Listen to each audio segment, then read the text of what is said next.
Hello everyone and welcome to another episode of Ask Dr. Bob, and we have several questions I'm so excited to talk to you about today that these are questions that nobody's really ever asked us before, and thank you for following us on Facebook and passing this information on.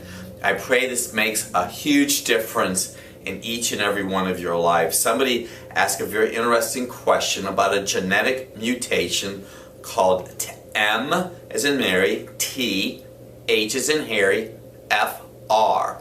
And it has to do with B12 and folate utilization in the body. And without going into a lot of detail about the genetic alteration, this individual wanted to know what type of B12 they should be using because they didn't want to put a lot of chemicals inside of their body. And I want you to know, in our practice, we use a sublingual B12. And I would encourage you to have a CBC, Charlie Bravo Charlie, with a differential, which is a type of a blood test. You do not have to be fasting.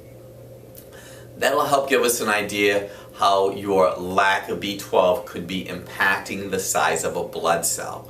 When you do not have enough B12, blood cells can get very large and not carry oxygen. So I pray that makes a difference for somebody.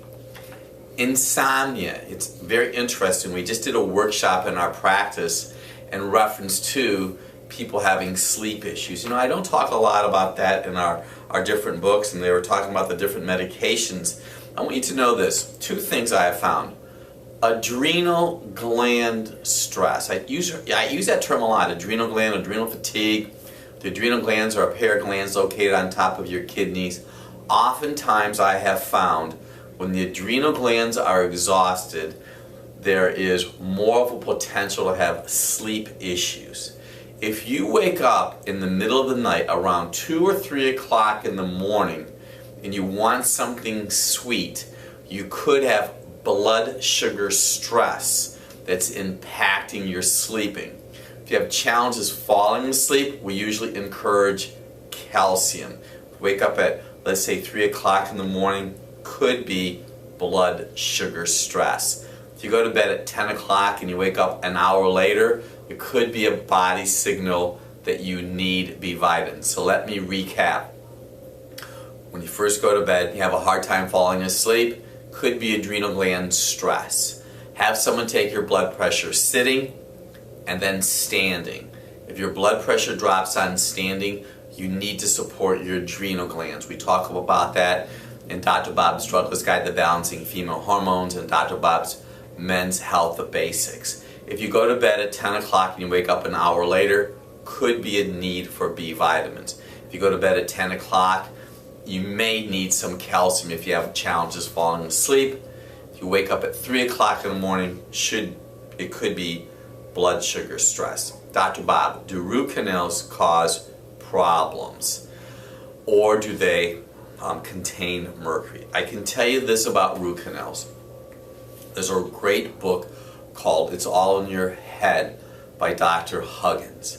What I have learned from root canals is that those electric probes, or those metal probes, are like electric conduits in your body, and they literally can attract radio waves and signals. I'm telling you, you could have some maybe neurologic challenges because of it, some imbalances because of it. Root canals could definitely be an issue. I'd encourage you to get the book. Dr. Bob, what causes bags underneath your eyes? Kidney compromise, adrenal gland stress, not getting enough sleep. Fluid under your eyes. If you're not getting enough sleep and your body's not rested, your body's going to hold on to water. If you're a big gluten person, your body may in fact hold on to water. Try drinking 8 ounces of water, warm water in the morning, with a wedge of lemon and parsley. Kind of acts like a natural diuretic. B6, 150 milligrams a day, may be a help. Dr. Bob, what is the castor oil pack? The castor oil pack is something that we have used for a long time in our practice. You take castor oil and you put it on wool flannel. There's an oil in there called rickoleic acid, and that's an oil that just helps go into your body. It promotes healing. So I know that we've had great success helping our individuals in our practice improve liver function. You take that castor oil, you put it on the flannel, and you put it right on top of your liver. Put a heating pad on top of it for about 45 minutes. Do it 2 or 3 times a week. It promotes liver health. Dr. Bob, I'm a female. I have low thyroid. I also have high estrogen. I've been told not to eat cruciferous vegetables because of the thyroid gland. What's your opinion? Well, what I have found is this. 14% of all of you watching me right now eat 5 or so servings of fruits and vegetables every day. But I know 1/3 of the world has a low thyroid gland. I know 72% of you watching me right now don't have enough iodine. Lack of iodine is one of the reasons that most people have subpar thyroid function. I would continue eating broccoli, cabbage, and cauliflower. I would eat it raw, steam it, saute it, because broccoli helps promote clearing of estrogen. You may consider having your iodine tested. You also want to support liver health. The liver helps promote optimal estrogen clearing. Dr. Bob, is it normal to lose the sense of smell by the age of 50? Lack of zinc is one of the leading reasons that people cannot smell or taste. Large pores on your face are a body signal to me that you don't have enough zinc. Wheat and soy deplete the body of zinc. We actually have a zinc taste test. It's aqueous zinc taste test that you may consider doing.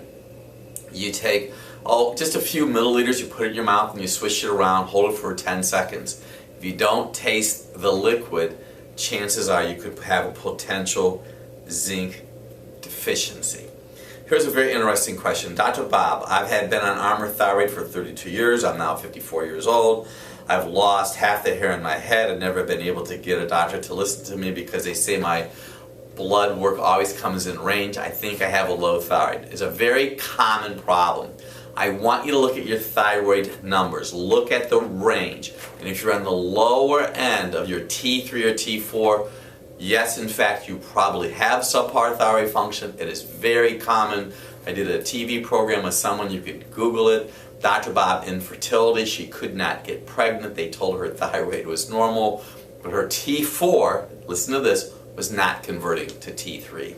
We talk about that once again in Dr. Bob's Drugless Guide to Balancing Female Hormones, which I know will make a big difference for you. If your TSH is elevated, that's usually subpar thyroid function. If your TSA is less, or if your TSH, if it's elevated, low thyroid. If your TSH is less than 2, it could be that your pituitary, which is the gland that secretes hormones to tell your thyroid what to do, could be exhausted. Last question. Do you know any food that can trigger morning sickness due to pregnancy, or even natural remedies that can prevent morning sickness? 2. We use Celtic sea salt, 1/4 of a teaspoon, 20 ounces of water. I often have found that digestive distress will improve, or morning sickness, which is digestive distress, will improve with Celtic sea salt. Sometimes chromium picolinate, will help improve the blood sugar stress that allows morning sickness. And finally, some essential fatty acids. 1 tablespoon of flax oil per 100 pounds will do the body good. A few action steps. I know we talked about a lot today. The adrenal glands are really important. Watch this program over again. There's a lot of really good information in there. Celtic sea salt would help all of you. Flax oil would help all of you. Eat your broccoli. It'll make a huge difference. I'll see you next time.